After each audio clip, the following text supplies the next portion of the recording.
tratamiento de los niños con trastornos de conducta y manejo cognitivo-conductual para los trastornos emocionales de la infancia. Ha participado activamente en la formación de terapeutas cognitivo-conductuales, formando parte del cuerpo docente del Instituto de Posgrado en Psicoterapia Cognitiva Conductual, el Instituto de Terapia Cognitivo-Conductual y el Instituto Nacional de Psiquiatría Ramón de la Fuente Muñiz. Cuenta con 13 años de experiencia en la práctica clínica.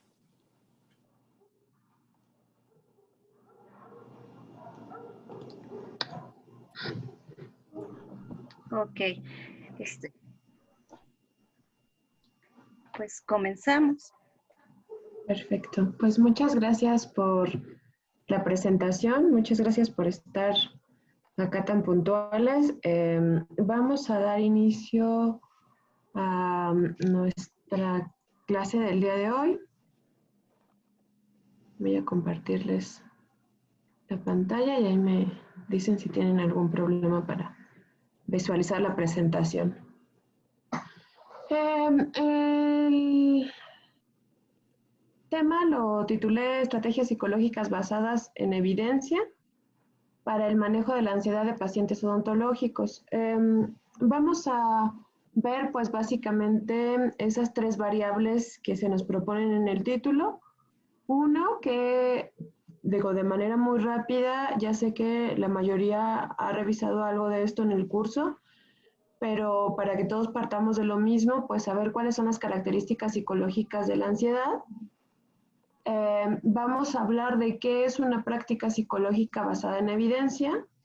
Dentro de ellas vamos a tomar un modelo y platicar sobre algunas estrategias que pueden llevar a cabo para acompañar a sus pacientes cuando están haciendo las intervenciones que ustedes necesitan realizar. También quiero decirles que en el momento que tengan alguna duda, pues bueno, no sé si lo tiene activado, pero pueden participar o ya sea que esté la manita, no sé si aquí está la modalidad de la manita o pueden interrumpir, no hay problema, pueden mandar mensajito, ¿vale? Sí, tienen la manita, perdón, y los mensajes. Ok. Y los vamos resolviendo conforme vayamos avanzando, ¿vale? Todo lo que quieran preguntar con toda confianza. Vamos a empezar por la parte de las características psicológicas de la ansiedad. Para empezar a partir de un área general, pues siempre me gusta iniciar con las definiciones. No hay una única definición de lo que es ansiedad. De acuerdo al modelo sobre el que se esté estudiando, esta definición va a ir variando. Hay algunos acuerdos dentro de estas definiciones y uno de los primeros acuerdos, así como se muestra en la pantalla, que nos habla Rebeca Robles, es que la ansiedad es una función psicobiológica compleja. ¿Qué quiere decir esto? Pues que todos los organismos vivos, ¿no? Poseen esta respuesta adaptativa para la supervivencia, no solo de los seres humanos, como les decía, sino de algunas otras especies o de diversas especies. Por tanto, la ansiedad es normal, ¿no? Todos nos sentimos ansiosos en algún momento o ante varias circunstancias. Eso nos permite poder evaluar y adaptarnos al entorno. Nos sentimos ansiosos cuando una situación es novedosa, cuando estamos siendo evaluados por otras personas, cuando tenemos que poner en práctica también nuestras habilidades ante ciertos escenarios, cuando se ve amenazado, por ejemplo, algo que es importante y valioso para nosotros, desde nuestra propia vida hasta la de las personas cercanas a nosotros. Todo eso va a desatar una respuesta de ansiedad que hasta cierto punto es normal. En esto coinciden otros autores como Cia, que nos dice la ansiedad es una respuesta normal.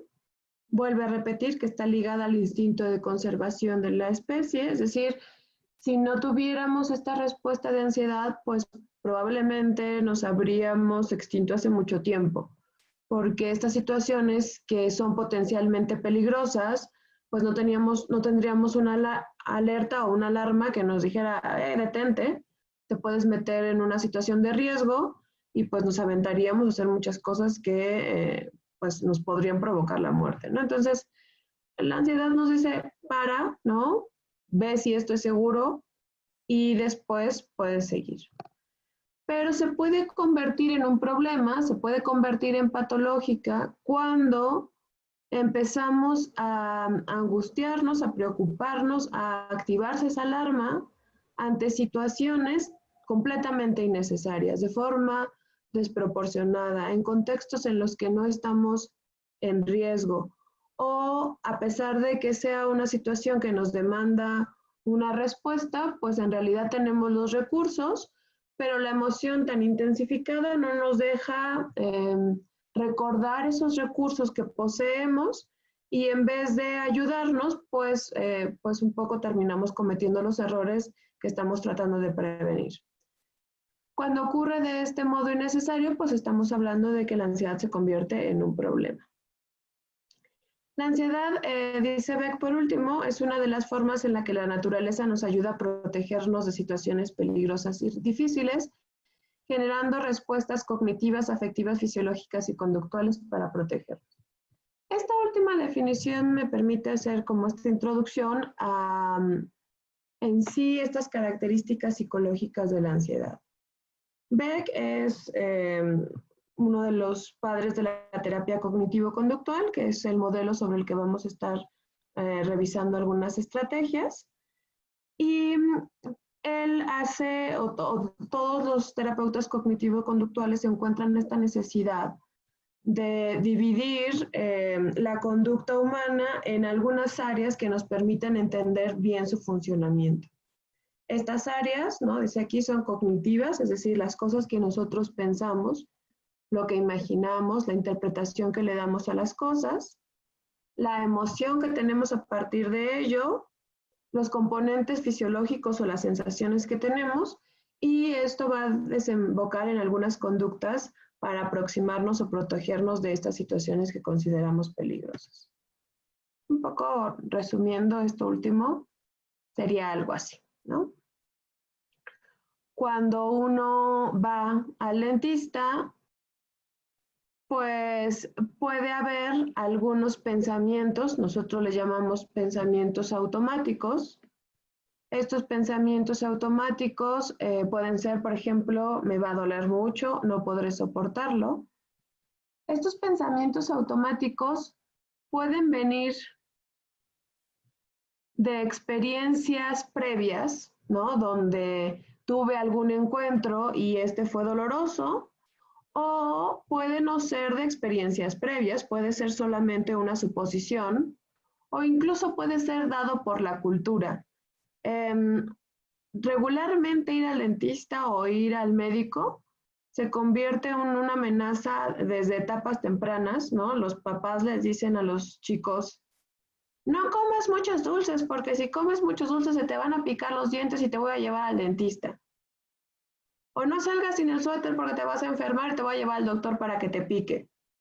Es decir, convertimos estos escenarios en escenarios amenazantes. Entonces, cuando los chicos llegan al tratamiento, pues regularmente llegan con una idea de que es algo que les va a doler porque es un castigo por algo que hicieron previamente mal. Entonces, llegan con una serie de pensamientos que podrían desencadenar esta respuesta que llamamos de ansiedad, que se compone además, decíamos, de unas características fisiológicas, que ahorita me voy a detener en esas, pero regularmente pueden ser taquicardia, sudoración, temblor, náuseas, tensión muscular. Cuando nos sentimos de esta manera, pues lo que nosotros quisiéramos hacer en condiciones normales, ustedes piensen cuando se han sentido ansiosos ante cualquier situación, el cuerpo está preparado para dos cosas, para salir corriendo de una situación que es peligrosa o para luchar contra eso.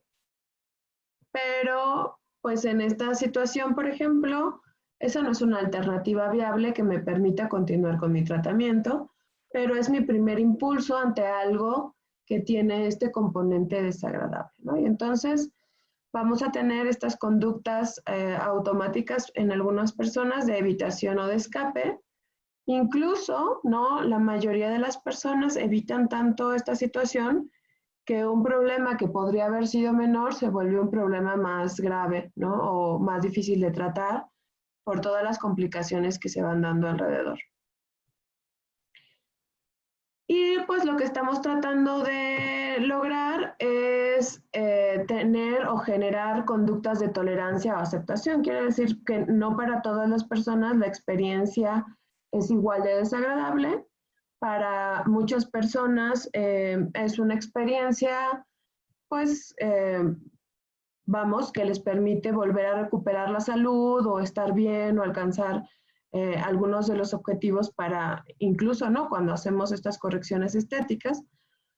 Y entonces vamos a ver que va a haber personas que toleran más esta incomodidad o incluso la aceptan como parte de un proceso que va a ser benéfico a corto y largo plazo. ¿Vale? Entonces, lo importante es que veamos aquí cómo en cada situación que nos encontremos vamos a tener repetitivamente estos componentes, ¿no? Pensamientos, respuesta fisiológica, conductas, ¿no? Y todo esto nos va a dar la experiencia emocional que vamos a denominar, en este caso, ansiedad.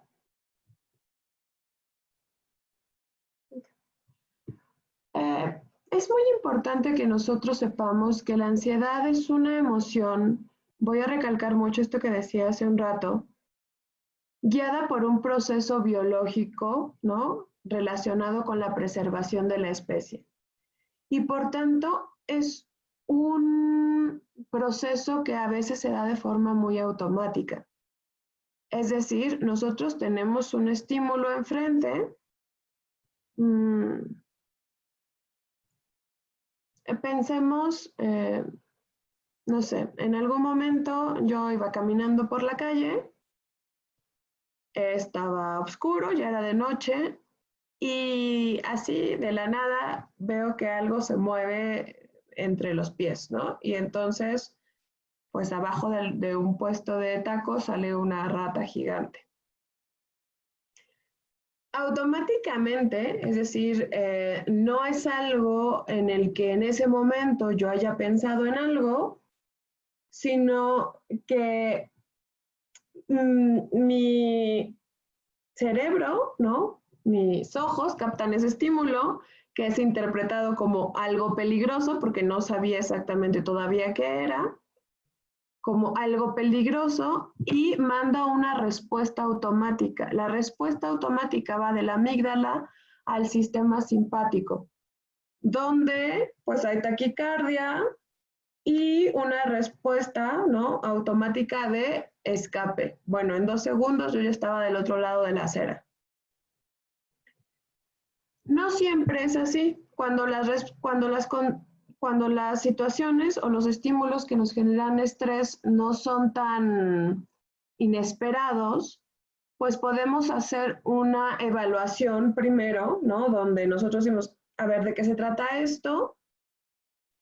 Esta información no va de amígdala al sistema simpático, sino que va de amígdala a corteza prefrontal para hacer un análisis de aquello que está ocurriendo y a partir de ese análisis entonces sí poder dar una respuesta.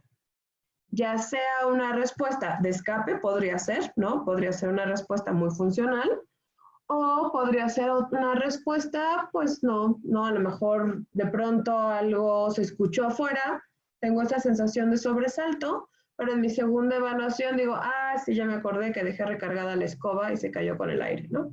Entonces, en mi segunda evaluación tengo esta oportunidad de hacer una regulación también de esta activación que se da de forma automática. Esto es importante porque en esta segunda evaluación es sobre la que todos podemos incidir, es sobre lo que vamos a estar trabajando.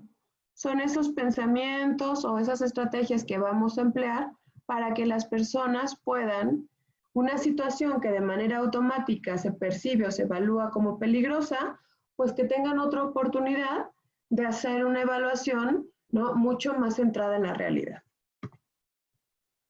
Entonces, Lazarus propone más o menos un modelo como este, ¿no? Hay un estímulo.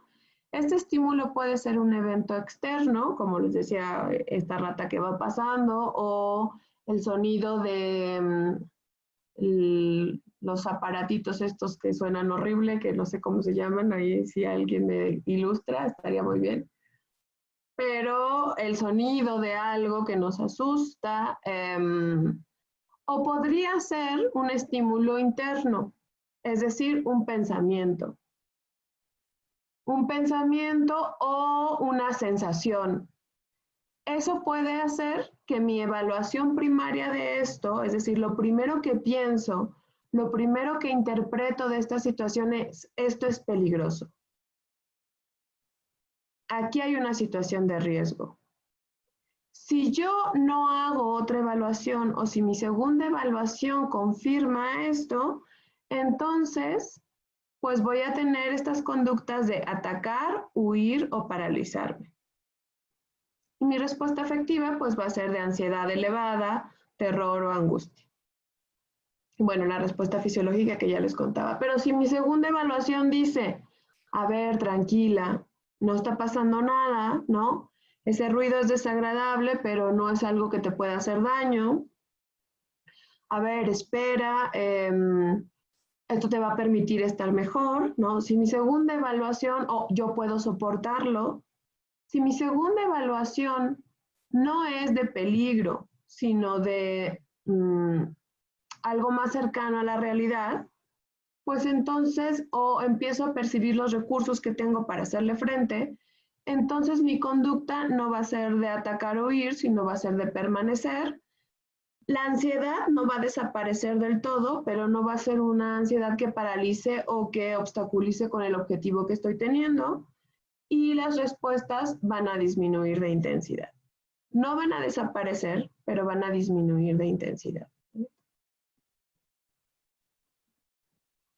Por tanto, pues podríamos resumir que la ansiedad la podemos ver en este modelo, ¿no?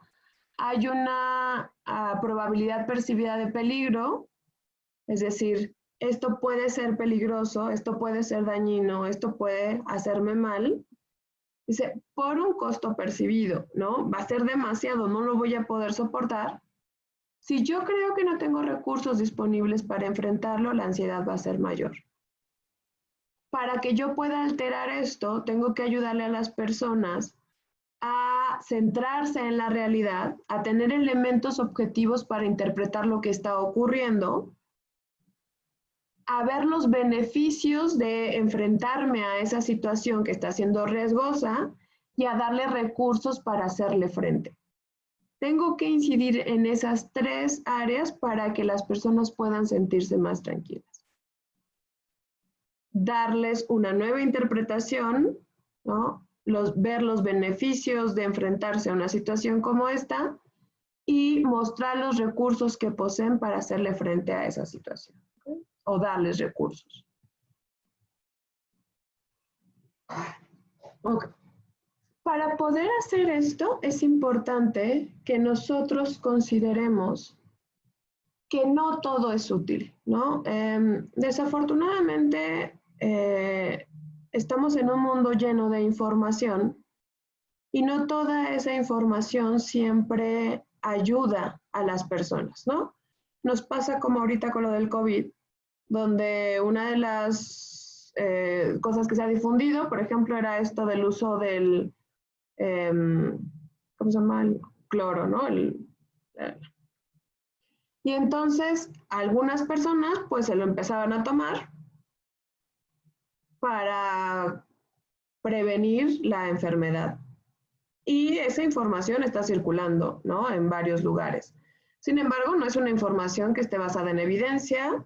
Es más, la evidencia o las investigaciones que se han hecho recientemente, pues se ha mostrado el daño que causa, ¿no? Pero de todas formas, pues las personas de pronto nos cuesta trabajo discriminar entre qué es útil y qué no en un mundo que está lleno de información. El dióxido de cloro, muchas gracias. Y entonces, en este mundo que está lleno de información, pues tenemos que seleccionar qué sí va a ser algo que beneficie a las personas que nosotros estamos atendiendo. La psicología no es algo que se haya librado de esta información falsa, ¿no? Yo diría que es una de las áreas donde comúnmente se recurre a estrategias poco eficaces y que en vez de contribuir a posicionar la psicología como una ciencia, pues ha dado cabida a mucha charlatanería, ¿no? Y entonces es importante que entre todos los profesionales de la salud cuidemos que aquellas herramientas que les vamos a ofrecer a los consultantes, pues sean herramientas que estén basadas en evidencia científica. Esta idea de ver qué tratamientos están basados en evidencia en la psicología es retomado de la medicina y lleva siendo un movimiento fuerte más o menos una década. Se habla de psicología basada en la evidencia como un modelo metodológico que pretende legitimar tratamientos y teorías que presenten pruebas empíricas que respalden resultados. Quiere decir que no todo sirve, que no todos los modelos en psicología han mostrado efectividad para todos los trastornos o que no todos los modelos en psicología han mostrado efectividad, ¿no? Entonces, esto es importante que nosotros sepamos cuáles sí y sobre qué intervenciones estamos realizando nuestro trabajo. Hay básicamente dos instituciones que se encargan de hacer esta revisión de aquellos modelos que han sido o que han mostrado con evidencia científica y empírica, es decir, a través de diseños experimentales que se han podido evaluar y replicar, qué tratamientos están siendo útiles para qué trastornos. Estas son la Asociación Americana de Psicología y la NICE. Estos dos nos van a permitir ver qué tratamientos están siendo avalados. Acá en las instituciones de salud pública, en los 3 niveles de atención, vamos a encontrar guías de la práctica clínica que también nos permiten saber qué tratamientos psicológicos están avalados, ¿no?, para los trastornos que nosotros pudiéramos estar buscando información. Dentro de estos, para la ansiedad, pues vamos a tener que los que están avalados son la terapia cognitivo-conductual, la terapia cognitivo-conductual computarizada, la biblioterapia, es decir, aquella información que uno lee y hace las estrategias que ahí se proponen desde un abordaje cognitivo-conductual, ¿no? Son las únicas que han mostrado suficiente evidencia para considerarse de alguna manera útiles en el tratamiento de estos trastornos.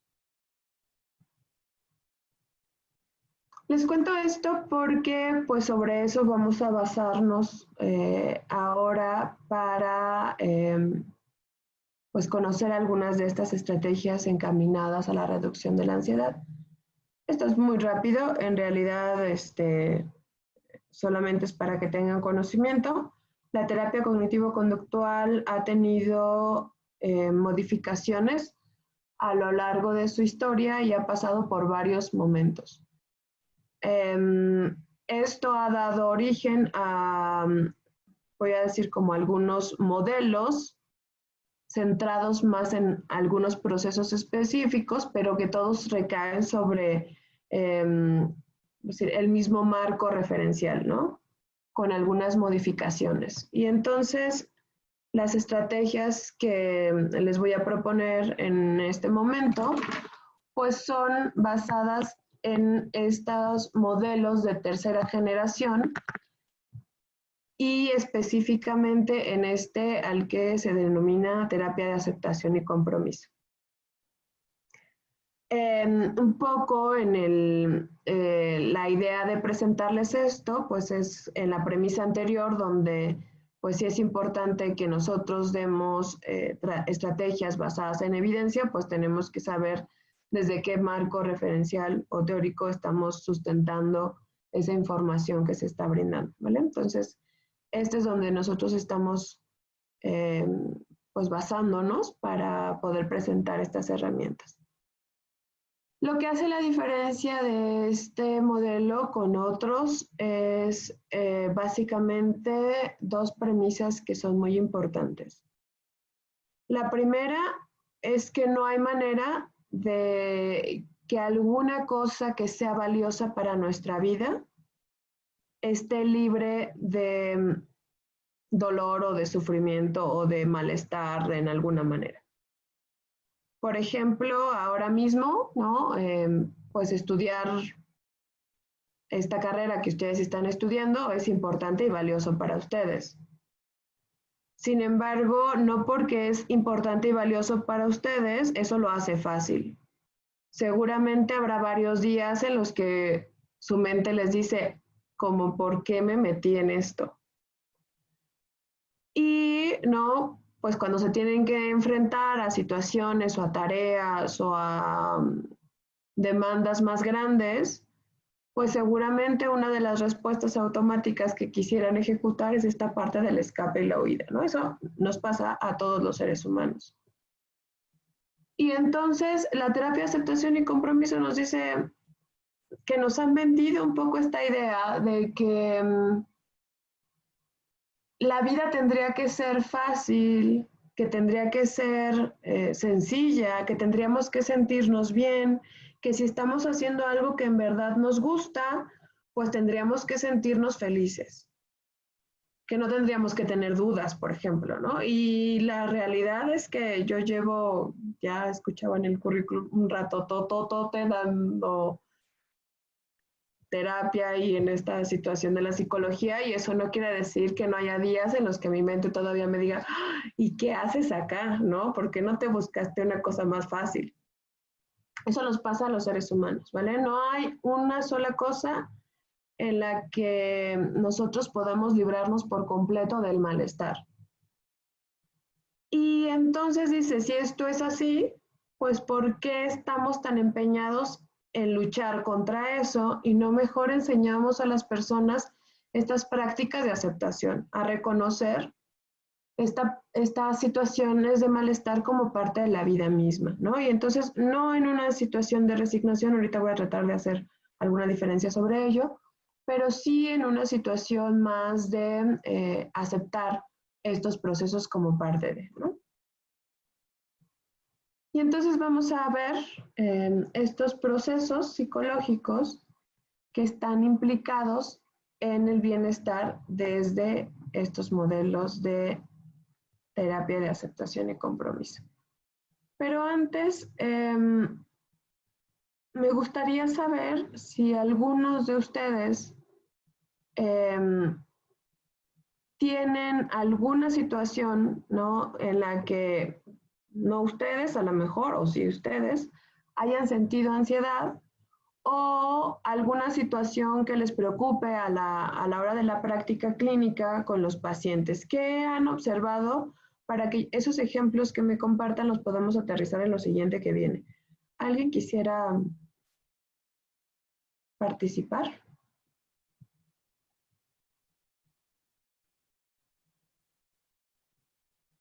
¿Son mudos? ¿Regularmente? Son un poco serios, yo creo que se intimidan, pero hay varios que sí les gusta como participar mucho, entonces, y además tienen muchas dudas, generalmente en clases generan como más inquietudes, entonces. Para que no me sienta hablando como yo solita. Perdón.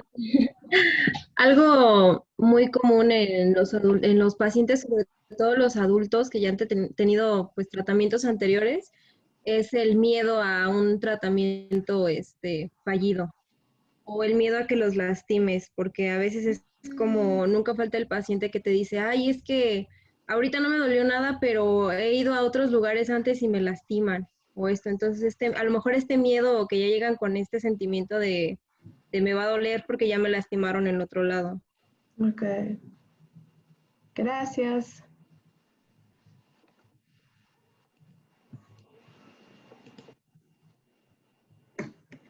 Ok. ¿Alguien más? Me paso directo. Bueno, voy a Citlali, ¿verdad? Sí. Gracias. Voy sobre esto que nos comparte Citlali, ¿vale? El modelo de la terapia de aceptación y compromiso tiene 6 procesos. Estos 6 procesos nos ayudan a entender las dimensiones en las que funcionamos los seres humanos, no solo ante la ansiedad, sino de manera general. El primer proceso sobre el que vamos a incidir o a comentar tiene que ver con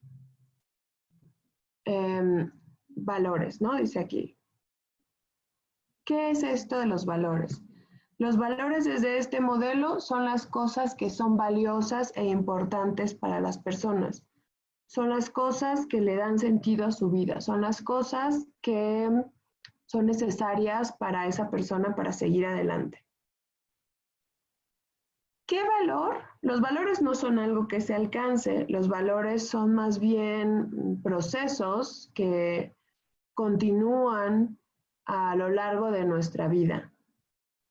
¿Qué valor está relacionado con ir al dentista? ¿Para qué vamos al dentista?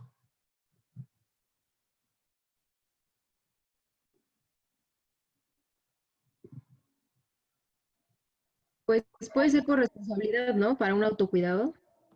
Ok, responsabilidad. Me gusta. Puede ser por higiene también. Ok.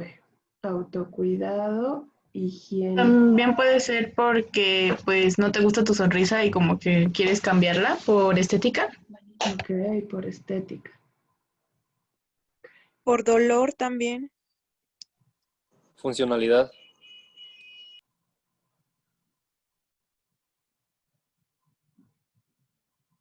Ok.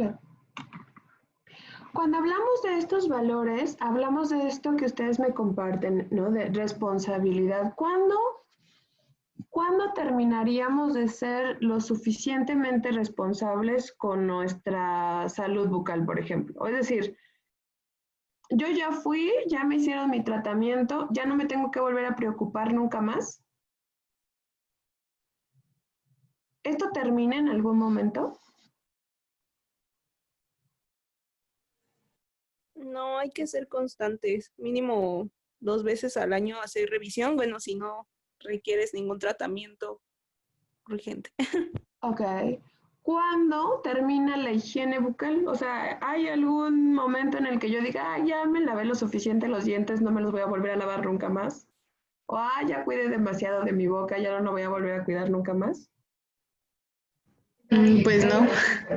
No, ¿verdad? Cuando hablamos de valores, hablamos de procesos precisamente por eso, porque son situaciones que no acaban nunca, sino que tenemos que mantener de forma continua para alcanzar ese bienestar que estamos deseando. Y tenemos que hacer una serie de acciones, es decir, si yo quiero ser responsable con mi salud, quiero tener estas prácticas de autocuidado, quiero tener una buena higiene, quiero pues verme bien, pues entonces tengo que hacer una serie de cosas. A esa serie de cosas que yo tengo que hacer les llamamos acciones comprometidas. Acciones comprometidas con nuestros propios valores, ¿no? Esto es importante porque ustedes lo van a obtener, ¿no? Todos lo obtenemos los profesionales de la salud en la entrevista que hacemos al inicio. Desde que preguntamos qué le pasa y a qué viene, nosotros tenemos que estar escuchando ya de forma muy atenta porque ahí vamos a tratar de identificar esos valores de la persona. Estos valores de la persona nos van a permitir motivarlo a realizar estas acciones que van a ser benéficas para los objetivos que quieren lograr. Como ustedes bien lo dicen, no todas las personas van a llegar con la misma idea. A veces nosotros tratamos de motivarlos desde nuestro propio marco de referencia, desde lo que es valioso o importante para mí. Y entonces, pues yo le puedo decir a la persona, es que así te vas a ver mejor. Pero puede ser que para la persona verse mejor no sea algo valioso. Es más, ¿no? Puede ser que tenga algunos valores quizá incluso peleados con la estética, donde yo no necesito verme mejor para nadie, ¿no? Y entonces, si nosotros no escuchamos desde el principio las necesidades de la persona, pues probablemente estemos dando estas estrategias de motivación no desde su perspectiva, no desde su contexto, no desde sus necesidades, sino desde nuestra propia visión, y esa visión probablemente en algunas ocasiones será útil cuando sus valores de esta persona coincidan con los míos, pero en las ocasiones en las que no, pues incluso podría resultar opuesto, ¿no? Podría resultar en donde este malestar emocional que estábamos observando en un principio, pues incrementa y se muestra mayor reticencia para el tratamiento. Entonces, una de las cosas importantes que tenemos que identificar son aquellos valores, ¿no? Aquello que es valioso para la persona desde esto que está llevando a cabo, desde este proceso que está llevando a cabo, ¿vale? Por ejemplo, para ustedes, ¿para qué están estudiando?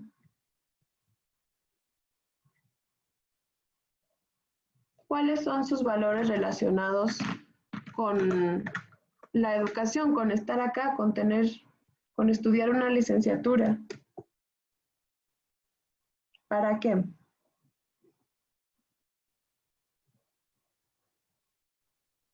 Independencia, autorrealización.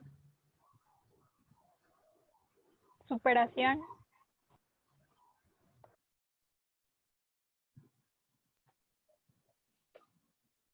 Acá les voy a meter creo que en problemas, pero ¿por qué odontología entonces si la independencia, la superación y la autorrealización se puede lograr de muchas formas? ¿Por qué esta forma? Puede ser por humanismo. Ok, esa me gusta. ¿Por qué? Cuéntame más.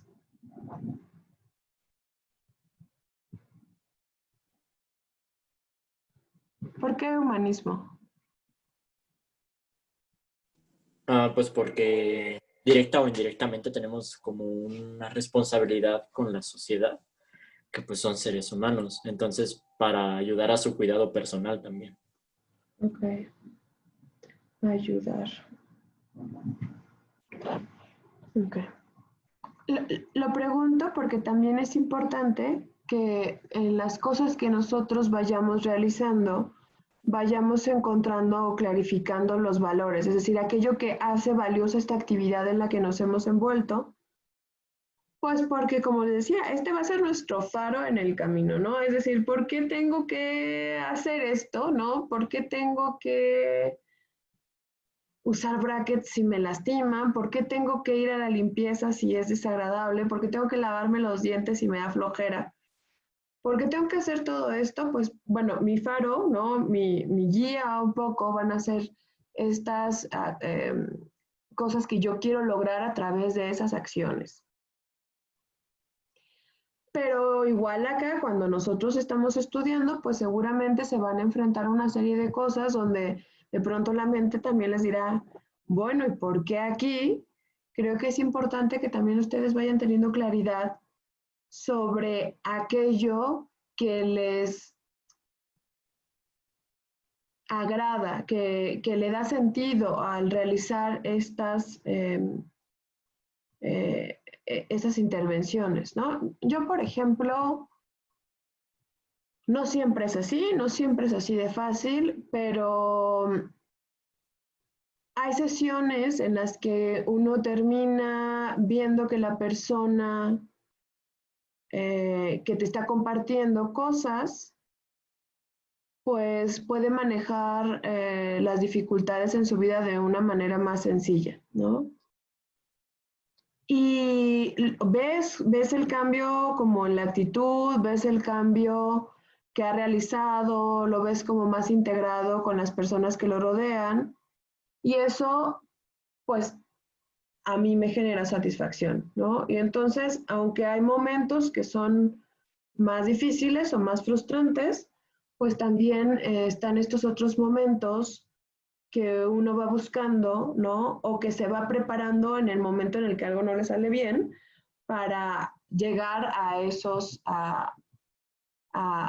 objetivos, ¿no? Entonces, es importante que ustedes también vayan poniéndole nombre a aquello que hace valioso esto que ustedes están haciendo, porque en el momento en el que se encuentren con un paciente, pues que es difícil, ¿no? O que está asustado o que está enojado por alguna razón, pues, por ejemplo, este valor que me compartían del humanismo, pues nos permite recordar que es eso, una persona que está sufriendo y que tengo que buscar la estrategia, sí, para protegerme en caso de que esté siendo agresivo, pero sobre todo para poder entenderlo y para poder ayudarle, ¿no?, a resolver el problema. Y entonces, una vez que tenemos bien identificados esos valores, pues tenemos que dar una serie de pasos o tenemos que tener claridad acerca de las acciones que nos van a permitir lograr mantenernos en ese camino o en esa dirección o en ese proceso, ¿vale? Este es, voy a decir, uno de los ejes centrales, y estas dos acciones o estos dos procesos los podemos etiquetar bajo este nombre de comprometido, ¿no? Son tener claridad de por qué esto es importante o valioso para nosotros y qué acciones tenemos que lograr para acercarnos a ello, pues nos compromete, nos hace ir en esa dirección en la que nosotros queremos ir. Les digo, si nosotros sabemos a dónde queremos ir y qué tenemos que hacer para lograrlo, ya tenemos gran parte del camino andado. Sin embargo, pues al mismo tiempo van a aparecer, como ya habíamos visto anteriormente, de forma automática, algunos obstáculos, sobre todo internos. Estos obstáculos internos pueden ser pensamientos, ¿no? Pueden ser imágenes, pueden ser recuerdos.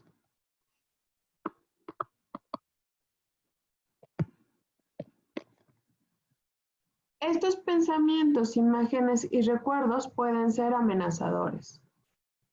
Y hay algo que ocurre con los seres humanos, que de pronto creemos que si nuestra mente nos sugiere una idea, una imagen o algo, esto se va a convertir en una realidad.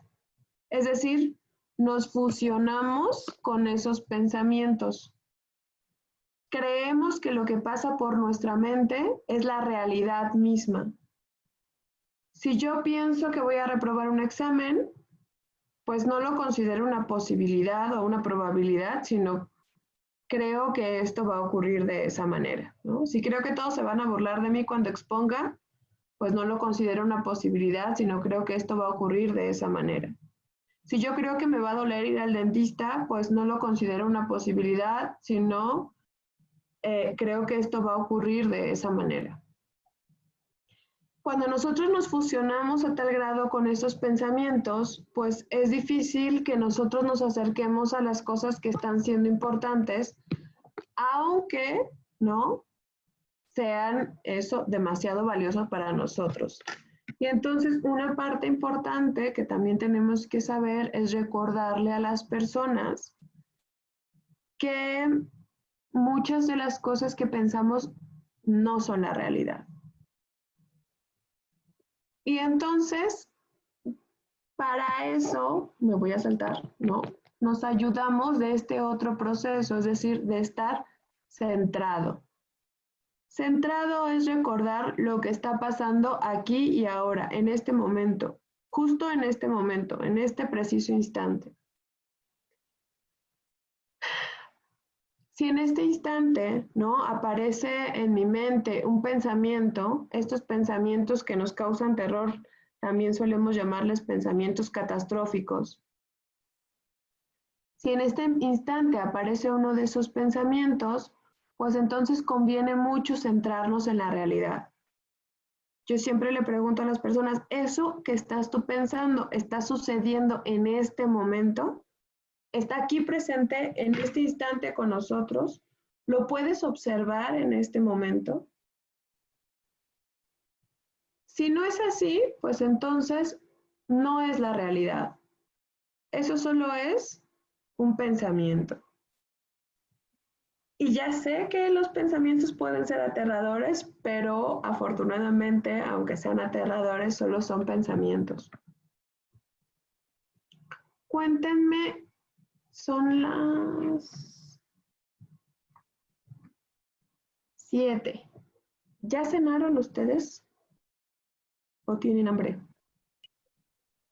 No, ¿No? ¿Qué se les antojaría cenar? Cuéntenme. unos tacos. Descríbemelos.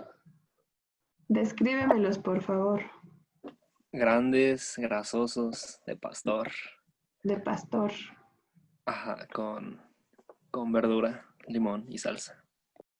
Ok. ¿Te los imaginaste? Sí, ¿Y qué pasó con tu boca? pues se me antojaron y comencé a salivar más Ok. de lo normal. ¿Por qué tenías los tacos ahí enfrente y no nos estás invitando? No, pero pues es lo que causa la mente, ¿no? O sea, imaginarte las cosas y pues causa esas sensaciones. Ok. Imaginarnos las cosas causa una respuesta automática. Aunque no tengamos los tacos acá enfrente, con imaginarlos, ¿no? Si todos pudiéramos haber tenido algodoncito y lo sacáramos, pues habríamos podido ver la cantidad de saliva que cada uno produjo al imaginar esos tacos. Imaginar causa una respuesta fisiológica automática, ¿no? Hay manera en la que uno imagine, por ejemplo, teniendo hambre, imagine algo que se le antoja. ¿Hay manera de que uno pueda detener el proceso de salivación? ¿Hay manera de que uno tenga control sobre esto? No, ¿Por qué?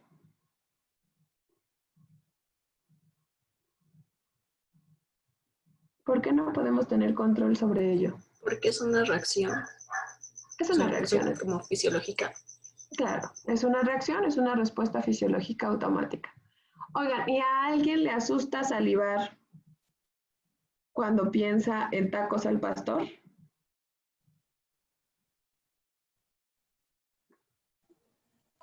No, Alguien te dice, algo malo me está pasando, ¿por qué si estoy pensando en esto, no, estoy salivando? ¿No, verdad?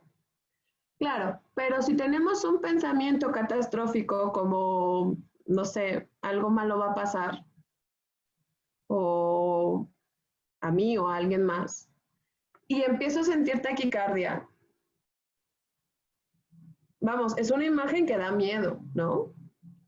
Y empiezo a tener taquicardia, ¿me asusto de la taquicardia o no me asusto de la taquicardia?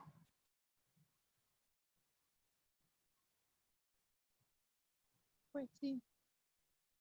¿Por qué? ¿No es el mismo proceso que el de salivación?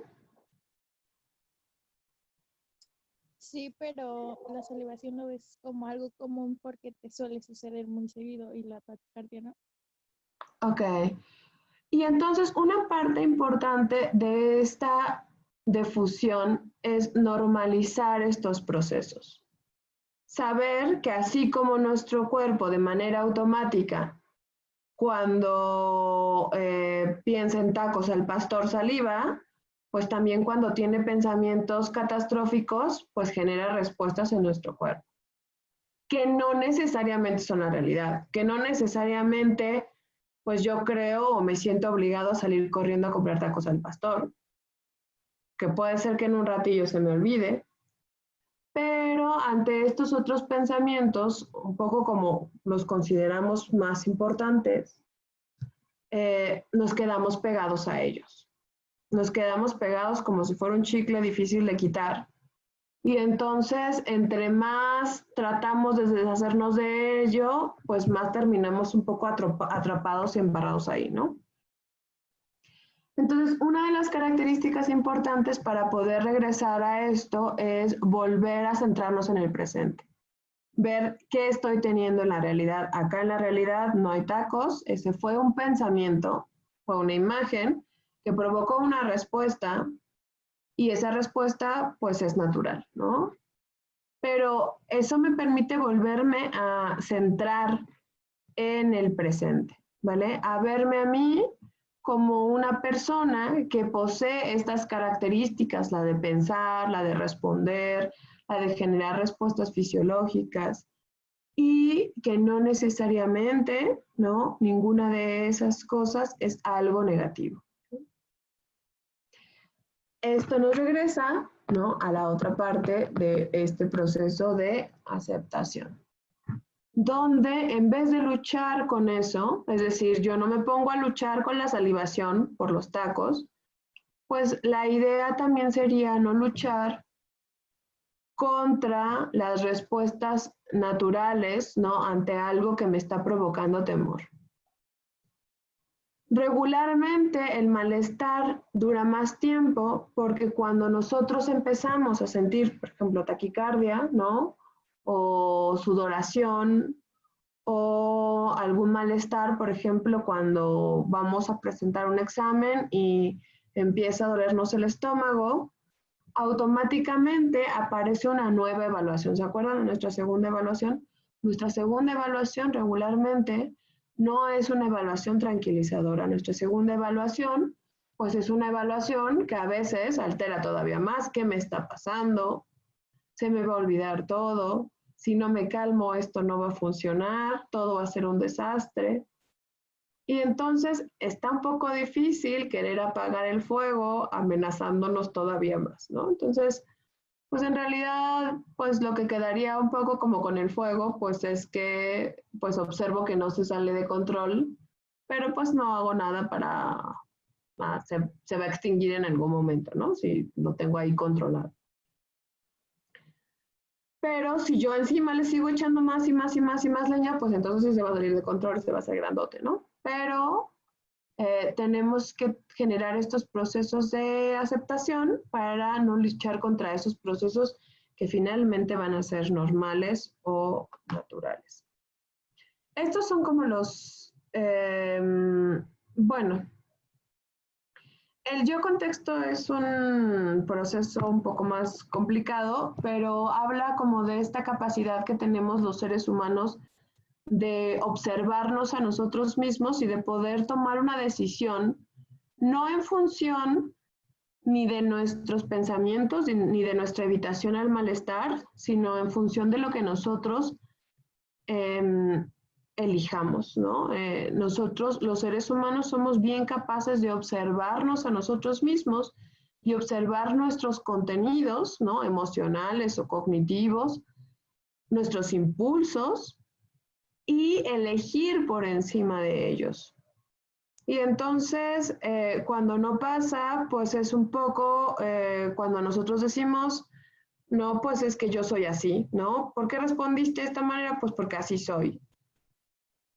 Pero ese así soy es esta fusión no solo con mis propios pensamientos, sino una fusión con una identidad que pareciera que es inamovible. Cuando los seres humanos somos bien capaces de, sin perder nuestra esencia, dar respuestas, ¿no?, contrarias a lo que estamos pensando o sintiendo, pero sí en dirección de aquello que es valioso o importante para nosotros. Quiere decir que yo puedo observar perfectamente el momento en el que estoy teniendo miedo de que me van a hacer algún procedimiento y aún así elegir voluntariamente permanecer ahí, porque me va a traer un beneficio, ¿no? A corto y largo plazo. Y entonces, pero es que yo siempre he sido una persona muy miedosa. Bueno, a pesar de que yo me considere a mí una persona miedosa, con todo y el miedo que experimento, soy capaz de observar y elegir, ¿no? Ser una persona que regularmente tiene miedo no define mis acciones en todo momento. Por eso se habla un yo como contexto. El contexto, es decir, la situación en el que esté, va a determinar la conducta que yo emita y no solo mis emociones o mis sensaciones, ¿no? Sino que soy capaz de evaluar eso y tomar una decisión en función de lo que yo quiero lograr, en lo que más me conviene. Déjenme borrar este rayado que hice.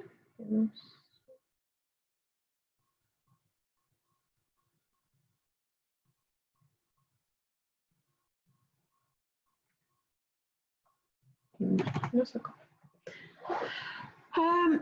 De esto, dudas, preguntas, comentarios, ¿cómo podrían ustedes esto que les acabo de contar o ahora que les estoy contando esto, cómo se imaginan que podrían aplicarlo a su vida o a su práctica clínica?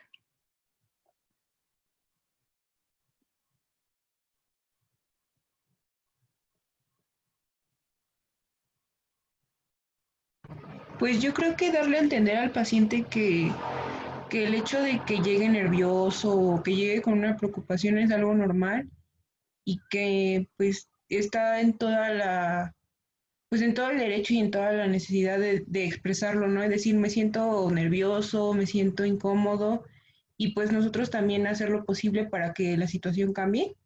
Ok. Cuando alguien, gracias Aranza, cuando alguien te dice me siento nervioso o me siento incómodo, ¿qué harías cuando dices haría todo lo posible? ¿Cuáles son esas acciones que tomarías para hacerlo sentir más cómodo? Pues tal vez principalmente preguntarle por qué te sientes así y también, o sea, que exprese bien realmente lo que siente y buscar una manera, ¿no? Tal vez el paciente se siente más relajado si platicamos de algo que no tenga que ver con el asunto por el que viene o tal vez si se toma un descanso, porque hay gente que pues no puede estar como en la misma situación mucho tiempo, entonces necesita relajarse.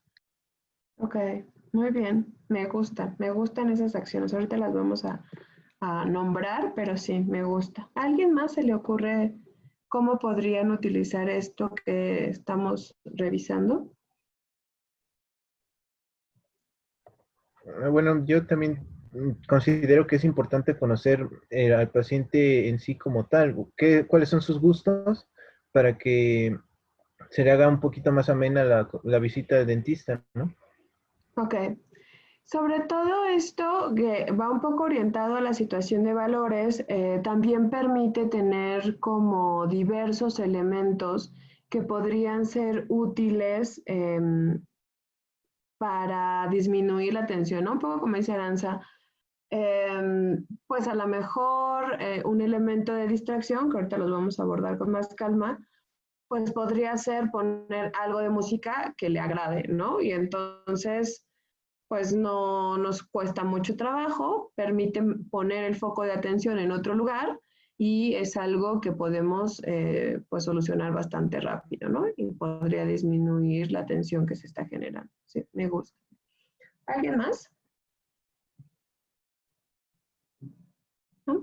Bueno, vamos a ver esto que me están contando ustedes, pero vamos a ponerle nombres, ¿vale? Creo que Citlali quería comentar algo. Pues tal vez en la motivación del paciente, ¿no? Esta parte que comentaba de que tiene la capacidad de analizar el lugar en el que está y tomar la decisión de permanecer por el beneficio que va a obtener.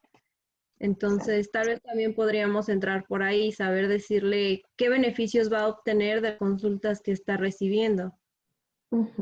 Exactamente. ¿Vale? Y entonces, creo que lo han dicho muy bien, solamente los vamos a dividir, ¿no?, en algunos elementos para poderlos tener más conscientes. Lo primero, pues sí va a ser observar, ¿no? Tenemos que tener esta habilidad para observar desde cómo viene el otro, ¿no? ¿Qué está haciendo? ¿Cómo se está comportando? Esto nos va a dar una idea de este estado emocional de manera general. Si vemos que hace poco contacto con nosotros, que está observando alrededor como, o los instrumentos que nosotros tenemos como muy hipervigilante o en una situación de tensión, pues si vemos que le cuesta trabajo incluso a lo mejor seguir el discurso de aquello que le estamos preguntando, pues bueno, tendremos un indicio ahí de que puede haber una alteración emocional, ¿no? Que está haciendo un esfuerzo grande por permanecer ahí, pero que la situación no le está resultando cómoda. Entonces, una vez que tenemos estos indicios, pues tenemos que escuchar, ahora sí, preguntar y escuchar con atención sus palabras, ¿no? Esto que decía, les voy a cambiar el nombre porque Aranza, tenemos que preguntarle, pues eso, cómo se siente, ¿no? Si hay algo que le está preocupando, podemos decirle, ¿no? Incluso lo noto o la noto incómoda, hay algo que le esté preocupando, hay algo que le gustaría saber. Y para esto necesito mostrar genuino interés, ¿vale? Necesito que en realidad me interese saber qué le está preocupando. Y escuchar, ¿vale? Ojo, en realidad, pues es que su labor no es resolver los problemas psicológicos de las personas, ¿no? Entonces, tampoco es que se deba llevar la hora completa como lo hacemos nosotros, pero sí una escucha de unos minutos, ¿no? Donde la persona puede decir que le preocupa, ¿no? Esto que comentaba Citlali anteriormente es que tengo miedo de que me vaya a doler porque anteriormente me dolió muchísimo cuando me hicieron limpieza, ¿no? Bueno, pues nos permite a nosotros saber qué le está preocupando y poder ayudarle a disminuir esa tensión con la información que nosotros le podemos proveer, ¿no? Entonces, una vez que nosotros observamos que tenemos ya esta idea de lo que está ocurriendo, cuando observamos estamos trabajando en esta situación de centrado otra vez. Estamos trayendo a las personas a este momento, ¿no? Pues le volvemos a recordar, ¿no? Acuérdense que no le decimos con esas palabras de eso solo es un pensamiento, pero sí le podemos decir algo como, ok, entiendo que está pensando, ¿no? En las situaciones que le pasaron anteriormente, pero esta vez voy a tratar de que la experiencia sea menos molesta para usted, ¿no? ¿Hay algo que ayudaría?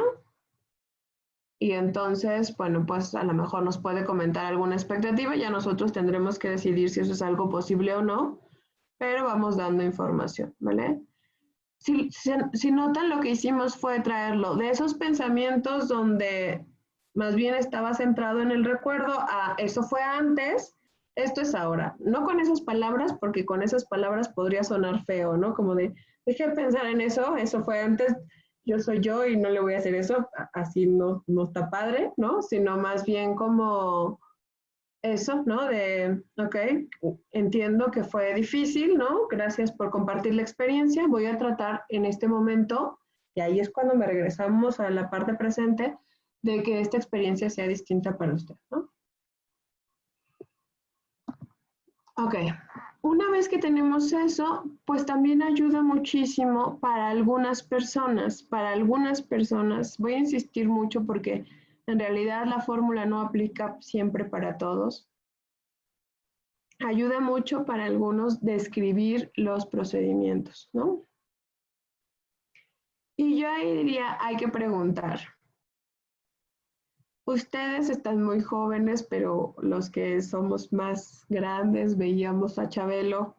Sí saben quién es Chabelo porque los memes hablan de él, aunque probablemente nunca vieron un programa, ¿verdad? No se despertaron los domingos en la mañana a verlo, pero había una escalera que tenían que pasar, ¿no? Las personas, y se movía y se caían de la escalera, ¿no? Tenían que llegar al otro lado para ganar el premio. Y entonces él siempre les preguntaba como de ¿en silencio o ruido? Y entonces algunos decían ruido y empezaba todo el público y toda la gente gritaba. Y había gente que se concentraba mejor en medio de todo el escándalo y había otros que en realidad pues preferían el silencio, ¿no?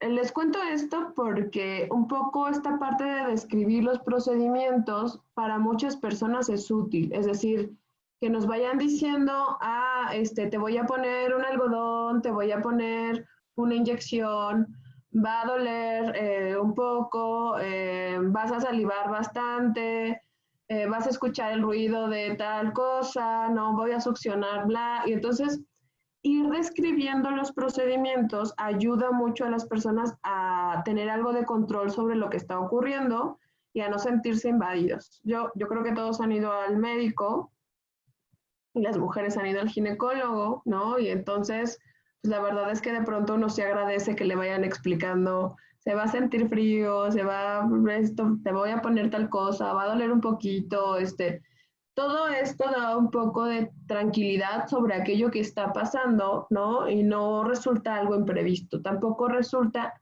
como me lo van anticipando, no resulta una sorpresa. Y para muchas personas da esta sensación de que el que tenemos enfrente, que el profesional que nos está atendiendo, sabe lo que está haciendo, porque me está diciendo, ¿no? Va a salivar, le va a doler. Entonces, pues me da confianza de que sabe qué está haciendo, ¿no? Pues que no me dolió porque hizo algo malo, sino que no es porque lo hayan hecho, sino porque el pensamiento catastrófico puede decirme, me dolió, está haciendo algo mal, seguro me voy a quedar sin dientes, ¿no?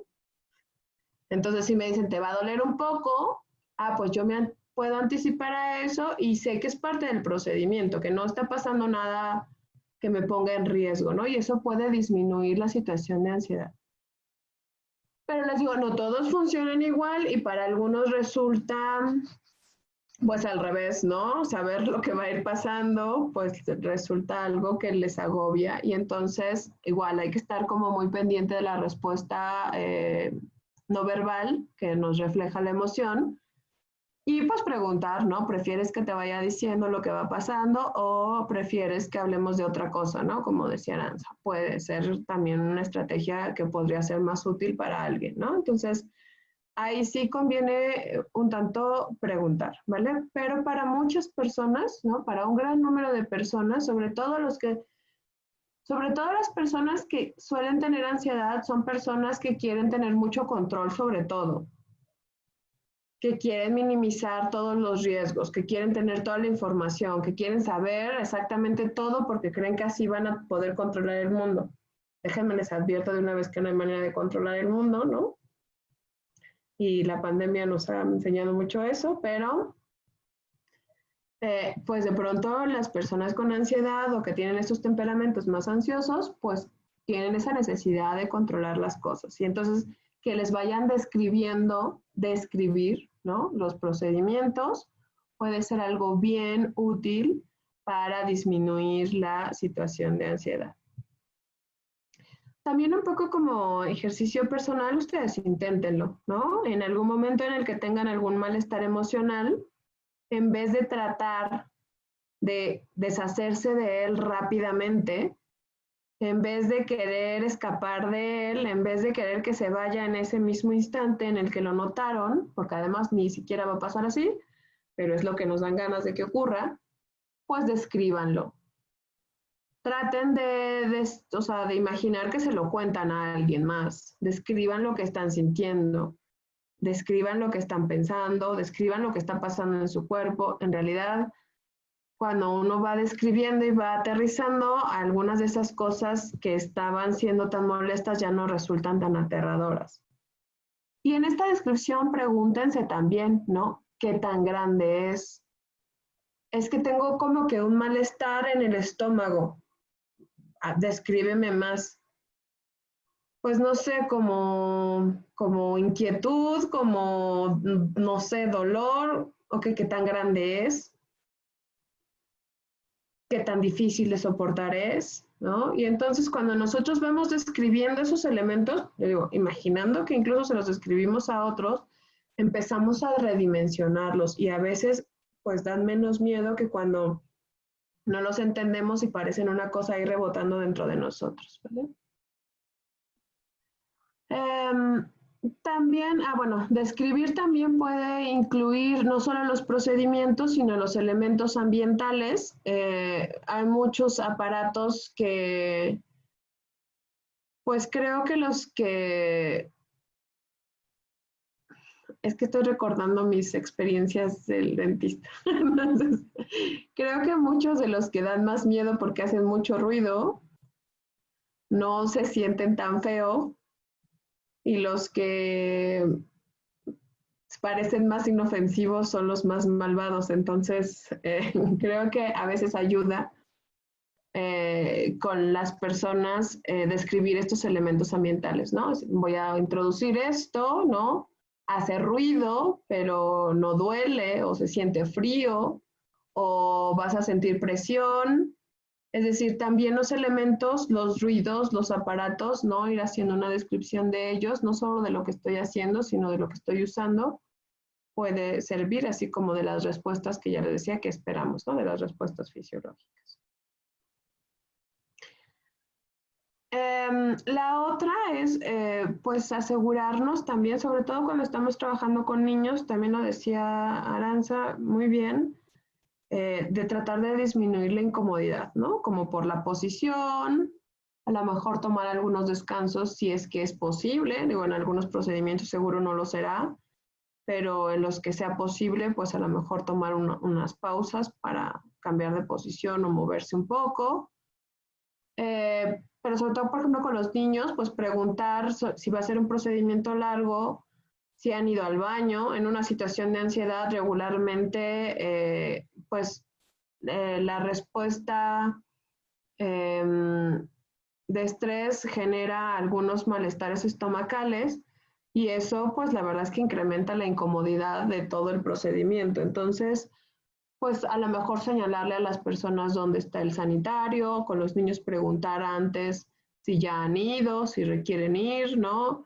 La verdad es que parecieran cosas muy simples, pero ustedes piensen en una situación en la que están en una situación de tensión y encima tienen alguna otra incomodidad fisiológica como que les anda del baño. Entonces, pues peor se incrementa la situación de ansiedad, la sensación de estar en un momento sumamente incómodo, etcétera, ¿no? Entonces, las respuestas de estrés y de ansiedad generan muchos problemas estomacales y ustedes no sabrían la cantidad de pacientes que consultan porque lo que más les da miedo cuando se sienten ansiosos es que les vaya a ganar del baño en un lugar público. Y pues eso hace que no vayan al cine, que no vayan a lugares en los que tienen que permanecer mucho tiempo porque pues no saben en qué momento tendrán que ir al baño, ¿no? Entonces, es una de las, voy a decir que de las causas más comunes que mantienen la ansiedad, pues hay que estar un poco consciente de eso y a lo mejor señalar, ¿no? Si requieres ir al baño, allá está,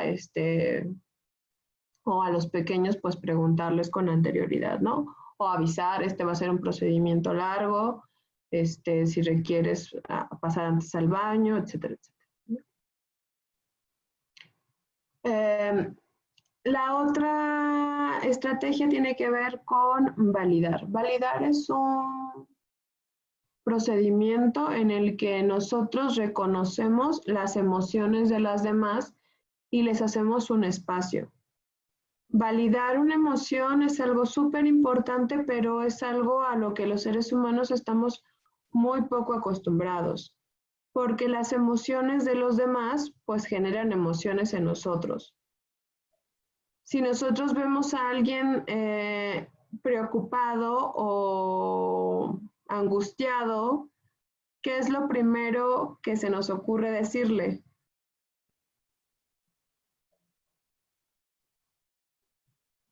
No te preocupes, ¿verdad? Pues como preguntarle por su situación, ¿no, doctora? Preguntarle O sería sea, lo ¿y mejor. por qué está así? Claro, sí, preguntarle sería una buena estrategia. La verdad es que lo primero que se nos ocurre a veces en la mente es decir, no te preocupes, no te enojes, no estés triste.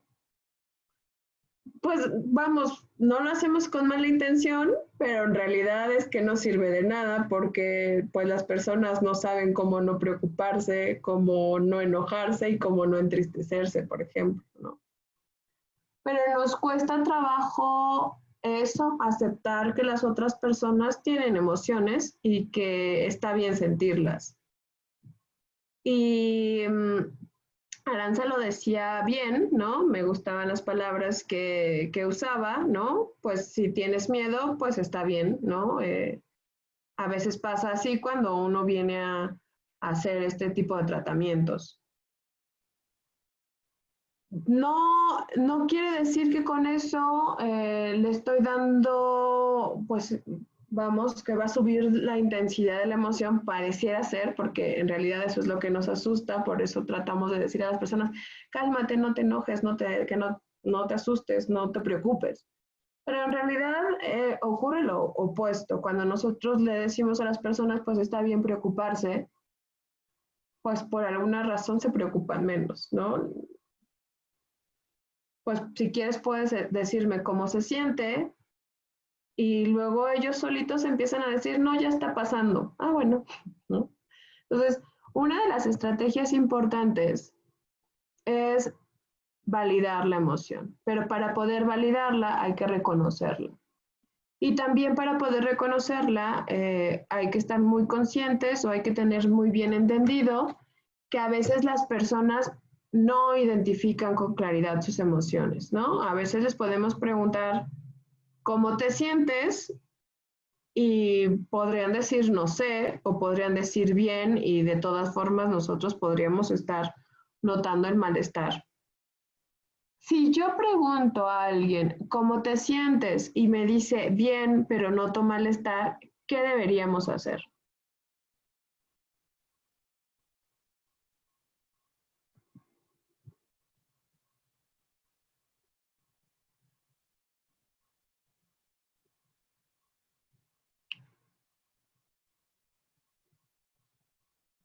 ¿Lo dejamos pasar?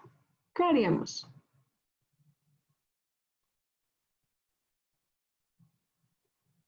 Pues tal vez si estamos en un tratamiento, detenernos y pues tomarnos unos minutos para ver si nos cuenta si en serio está bien. Ok. Vamos, nos detenemos y ¿qué decimos?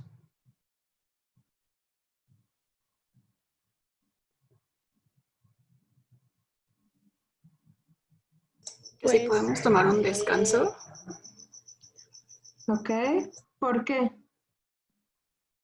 Porque quizá ya está muy irritado, ¿no? Bueno, es como lo que comentaba de disminuir la incomodidad, o sea, no sabemos si ya está como muy desesperado de estar acostado o con la boca abierta, y pues nada más como para que termine rápido, como que el tratamiento dice que está bien, pero en realidad ya se quiere ir. Ok. Bueno, eso es importante, ¿no? Sí, a lo mejor podemos hacer una pausa y la manera en la que introducimos esta parte de la validación, pues sí es reflejando, ¿no?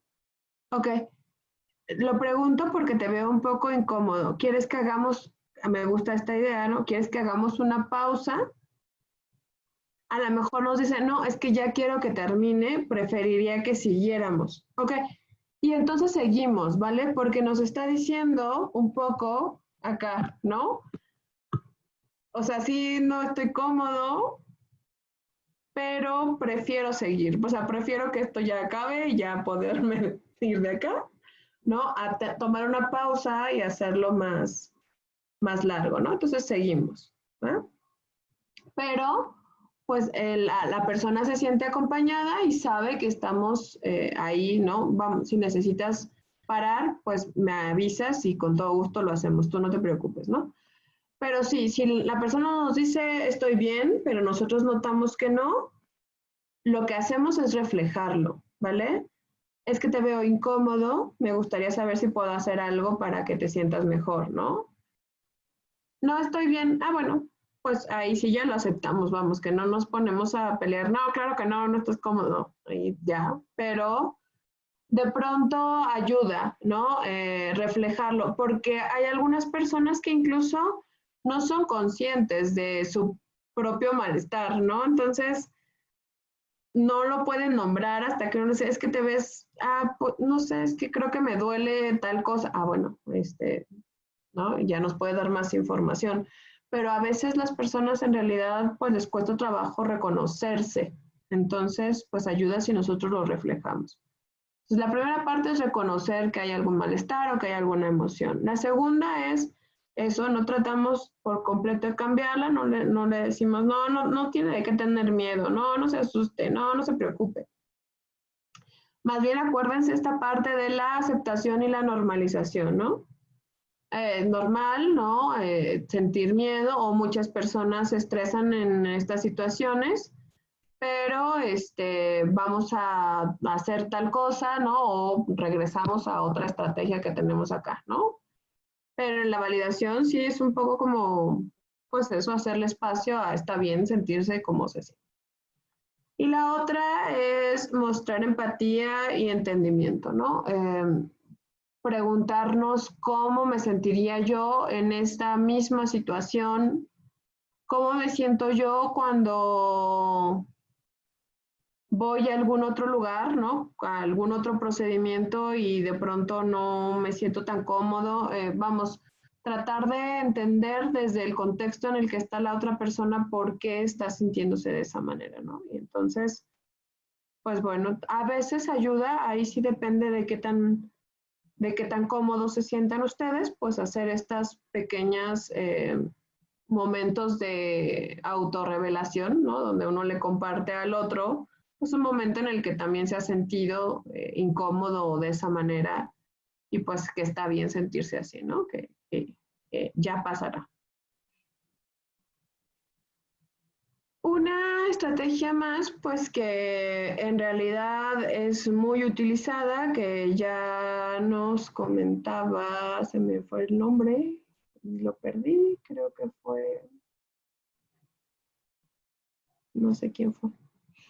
Alejandro, ¿no? Fue el de la música. Alejandro, ¿verdad?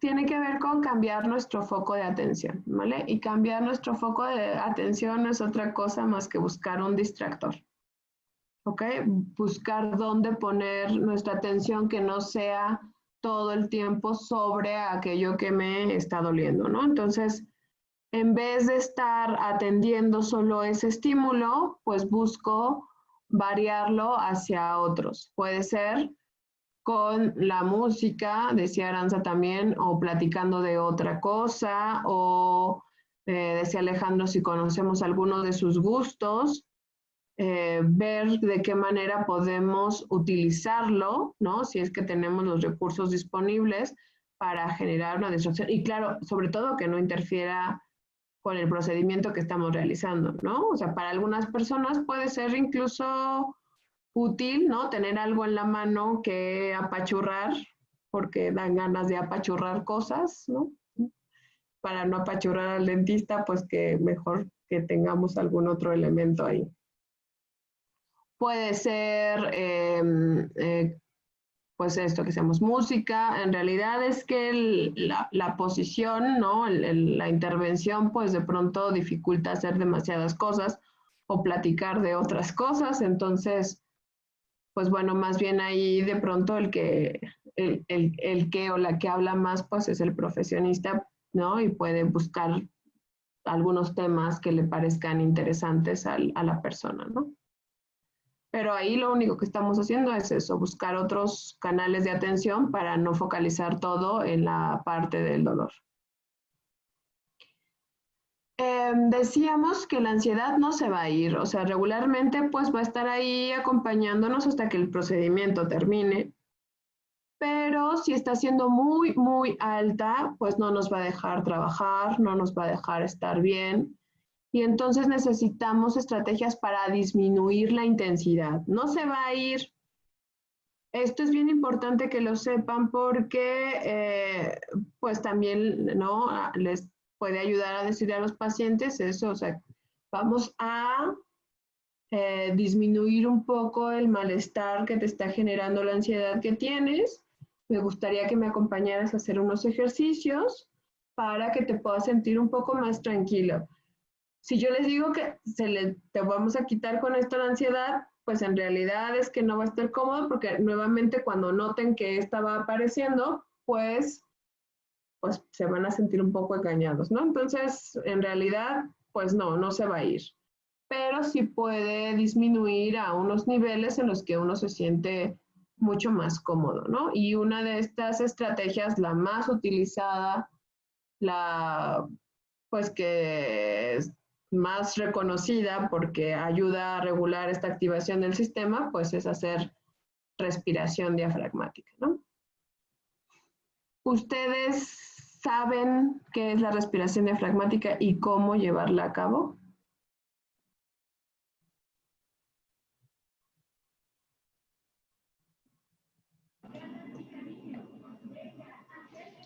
Por lo menos 2 grupos ya lo empezamos a ver, así es que creo que Alma quería comentar algo.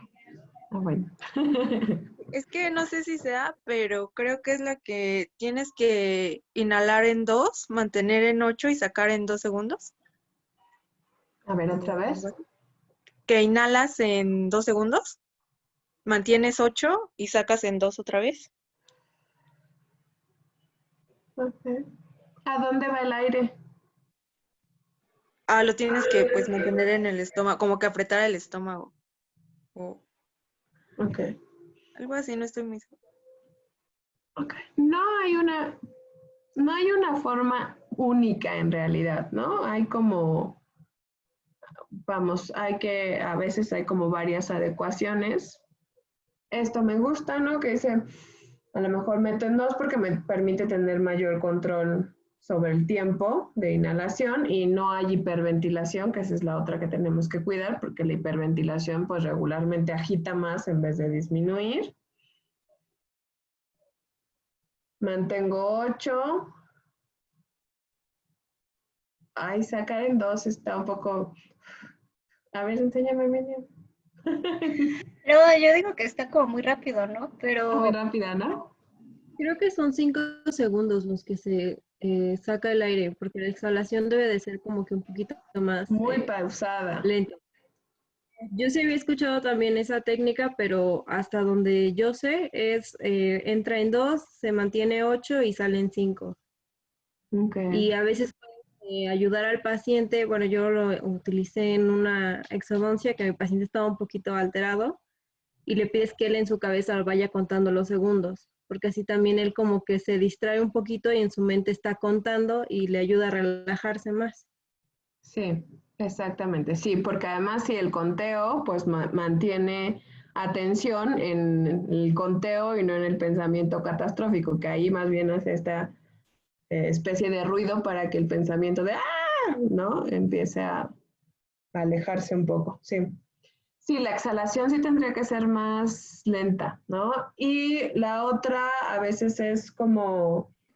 Tania levantó la mano, perdón. Empecemos a ver.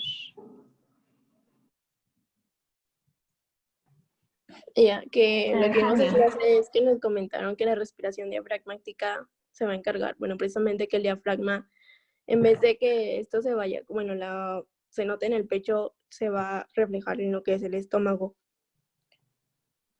Entonces, Exacto. cuando inhalas, tu estómago es el que debe sentir como que se va inflando.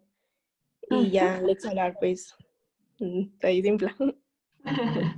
Exacto, ¿vale? Entonces, para eso a veces yo me ayudo de que pongamos una mano en el pecho, mano en el diafragma, para tratar de que ésta se mueva lo menos posible y sienta que el aire va hacia abajo, ¿vale? En realidad a muchas personas les cuesta trabajo, ustedes inténtenlo, seguramente para algunos será difícil y requiere de entrenamiento y práctica. Si no llegamos a hacer respiración diafragmática, pues tampoco se me angustien ustedes, ¿no? Ni estresen a los pacientes, porque en realidad para algunas personas, por ejemplo, en terapia es importante porque sí es una de las estrategias de regulación más utilizadas. Entonces, pues les cuento que a veces nos tomamos hasta 3 sesiones en hacer entrenamiento en respiración diafragmática. Estamos hablando de 3 horas, o sea, pues que no se me angustien si de pronto las personas no pueden llegar a hacer respiración hacia el diafragma, pues nada más acompañamos a hacer respiraciones profundas y pausadas, aunque sea pulmonar, pero que nos permitan, ¿no?, disminuir la activación del sistema. Entonces, respiraciones profundas y pausadas. Lo importante también es que sean muy pausadas porque si son muy rápidas, pues generamos hiperventilación y eso nos hace sentir pues en mayor tensión, ¿no? Y nos hace sentir más preocupados o nos da mayor ansiedad. Entonces, la idea sí es que sean muy pausadas. Regularmente son 3 y paramos, ¿no? Y podemos seguir adelante. Si vemos que vuelve la activación, pues podemos hacer otra pausa, hacemos otras inhalaciones y continuamos, ¿vale? Entonces, eso solo nos permite regular intensidad de respuesta fisiológica, ¿vale? No se va a ir, de verdad, no se me aferren a que se vaya a ir la ansiedad porque si se quedan ahí hasta que se va la ansiedad, pues no va a pasar. En cuanto vuelvan a hacer el procedimiento, pues no. ¿Mande? Se me ocurre, por ejemplo, que los que están en la unidad, es decir, en el sillón, se les puede poner a lo mejor un cojincito, un muñequito para que se den cuenta cómo se infla su estómago y cómo se va desinflando, ¿no? La idea es que ellos mismos se percaten como de esta diferencia, ¿no? Entre estar tensos y ya no sentirse tan tensos. Sí, y que eso es importante también, ¿no? Hacer una evaluación. A veces decimos, bueno, ahora cómo te sientes, ¿no? Después de haber respirado y preguntar, ¿no? ¿Podemos seguir, no? Entonces la evaluación, a nosotros nos sirve mucho hacer evaluación numérica. Entonces, si las personas no pueden nombrar que es ansiedad lo que están teniendo, solo dicen mal, bueno, este malestar en cuanto está, ¿no? Del 0 al 10, donde 10 es lo más insoportable y 0 es si no estuviera, ¿en cuánto lo sientes en este momento? Ok, vamos a hacer un ejercicio que nos va a permitir bajar la intensidad de esto. Nos acompañamos con la respiración y volvemos a preguntar, ¿no? Ahora, ¿cómo te sientes? ¿No? Ahora, ¿esto ha bajado o ha subido? No ha bajado. Podemos continuar, te sientes capaz de continuar, ¿no? Y entonces vamos adelante. Regularmente, la mayoría de las personas dice que sí, ¿no? La mayoría. Seguro que habrá sus excepciones y habría que revisar algunas otras cosas, pero la mayoría regularmente dice que se siente mejor. Entonces, pero no desaparece. Eso yo sí quiero aclararlo porque luego estamos esperanzados a esto y pues a veces no ocurre.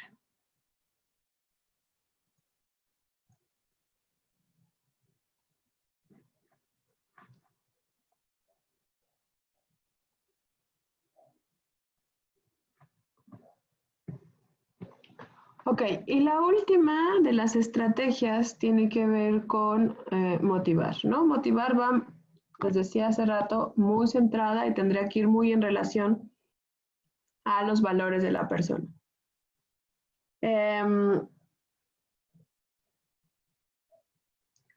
Con los niños es muy lindo, la realidad es que nos falta observar o es necesario observar de pronto aquellas cosas que ellos llevan, ¿no? Por ejemplo, recuerdo una niña que había una foto traía una mochila se llama Doctora Juguetes. Y entonces decimos, pues es igual, ¿no? Esto es igual que como con Doctora Juguetes. Pues a veces los juguetes no quieren ir al doctor, pero la doctora los quiere ayudar, ¿no? Pues sí, ¿no? Y entonces vamos escuchando, o si tienen alguna, cosa de superhéroes, pues también se las vendemos con eso, ¿no? Pues los superhéroes de pronto se tienen que enfrentar a cosas difíciles para vencer a los malos o para lograr lo que quieren. Este es un reto de superhéroe. Tú vas a poder con tu reto de superhéroe, ¿no? En realidad motivamos mucho en función de lo que es valioso para la persona. A los pequeños regularmente no les hablamos de procesos de salud donde así van a estar bien tus dientes y se te van a ver bien bonitos y la verdad es que dejen de decirles que no les importa, pero para nada. Y la mayoría les va a contestar como de, pues que se me vean feos y que se me caigan todos, ¿no? No les preocupa demasiado, o sea, no es una necesidad para ellos. Entonces, cuando motivamos, sí tenemos que motivar desde lo que es valioso e importante para la persona, ¿ok? Si no, corremos el riesgo de que en realidad resulte lo contrario, ¿no? Donde, pues, si no es algo que es importante para el otro, en realidad es como de, ahí que a mí eso no me interesa, pero para nada, ¿no? No lo quiero hacer, ¿no? O no me gusta, o no me interesa, ¿no? Entonces, si la persona va, pues, por estética, pues, entonces, sí, motivamos desde ahí, sí te van a ver bien bonitos, ¿no? Es que mira cómo te está quedando, o cuando esto, desde ahí sí motivamos, ¿no? Si va por una situación de salud, pues, bueno, también desde ahí vamos como a generar estas estrategias de motivación.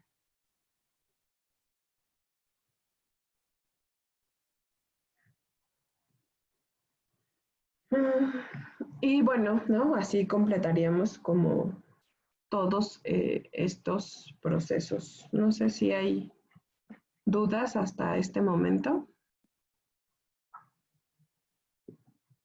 Si no, ya acabé. No. ¿No? ¿Dudas, preguntas, comentarios, aclaraciones? Lo mismo ocurre un poco, les decía, como en la vida de cada uno de nosotros, ¿no? Hay cosas que van a ser valiosas e importantes, pero no porque una cosa sea valiosa o importante necesariamente va a ser sencilla, ¿no? Y entonces nos toca recordar por qué nos hemos implicado en esto, ¿no? ¿Por qué esto es importante para nosotros? ¿Y qué debemos hacer, ¿no? ¿Cuáles son las acciones que van encaminadas a eso que yo quiero lograr? A mí me gusta mucho, sale mucho del tema, pero me gusta mucho el ejemplo que pone Hayes en una de las lecturas, que en realidad habla sobre el amor, ¿no? Y él dice que si nosotros, por ejemplo, como parte de nuestros valores importantes, hemos elegido ser una pareja amorosa, ¿no? Pues eso es algo por lo que uno se tiene que esforzar todos los días, ¿no? No basta ser amoroso un día y ya, bueno, ya lo he logrado, así de, yo fui amorosa ayer, ya fui amorosa contigo ayer, pues ya fui amorosa para siempre, ¿no? Pues no, pues en realidad para ser una pareja amorosa, pues uno tiene que ser amoroso hoy y al día siguiente, y luego al otro día, y luego al otro día, y luego al otro día. Esto es muy sencillo cuando las cosas están bonitas, cuando estamos de acuerdo, cuando estamos haciendo algo que es gratificante y pleno para los dos. Pero cuando mostramos ideas opuestas o cuando la situación es un poco más complicada o tenemos algún desacuerdo, en realidad es difícil ser amoroso cuando uno está enojado. Pero aún así, en este yo contexto que les decía, uno es capaz de observar que está enojado, pero que está en presencia de la pareja y que lo que uno quiere es mostrarse amoroso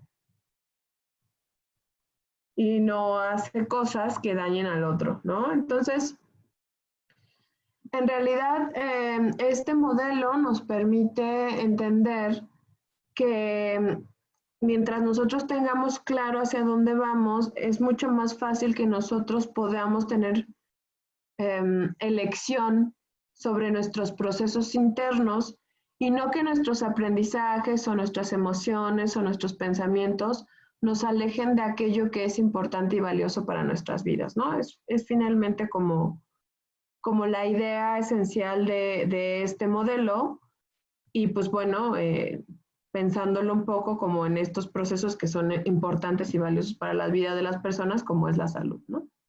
Entonces, pues de eso va este modelo, ¿vale? Okay, quizás un poquito recordando del por qué están aquí. Ahorita que no están en clínica, la mayoría está como con este pensamiento catastrófico de que voy a salir fatal, no voy a ser un buen profesionista, mejor me doy de baja temporal, pero estamos pensando que quién sabe cómo vaya a ser el siguiente curso, entonces no se pueden dar de baja temporal 2 años. Yo creo que les hace recordar el por qué están aquí, ¿no? Como claro, y que aunque, o sea, pues yo creo eso, que aunque el contexto es difícil, ¿no? Evidentemente muy difícil, algo importante es seguir avanzando, porque, pues igual Miriam no me dejará mentir, pues el aprendizaje nunca termina. Entonces, pues siempre tenemos huecos en la información, siempre tenemos cosas que nos hace falta mejorar, siempre tenemos cosas que nos hace falta saber. Y si, bueno, por las circunstancias ahorita hay algunos que son quizá más evidentes, pues no quiere decir que no puedan recuperarlos posteriormente, pero pues que voy a decir que parar el carro y dejar de avanzar, pues no resuelve en realidad esos huecos, solamente nos hace salirnos del viaje, ¿no? Entonces, sí puede ser, entiendo que puede ser bastante frustrante, pero pues no, si esto es importante para ustedes, pues no paren el carro, ¿no? Sigan avanzando. A lo mejor un ritmo distinto, ahí va a ser un viaje diferente al que tenían pensado, pero no quiere decir que no van a llegar, ¿no? Entonces, y es igual, ¿no? Esto es un proceso y pues la realidad es que el aprendizaje cuando uno se embarca en una profesión, pues es algo que tiene que estar ahí de manera constante, ¿no? Entonces, pues sí, chicos. ¿Alguien tiene alguna duda de los alumnos, ya sea de odontología o no logré identificar alumnos de psicología, pero también hay 2 profesores, también, ya se había metido la doctora Fabiola, pero igual anda medio ocupada. No sé si alguien quiera comentar algo. O todo quedó súper claro.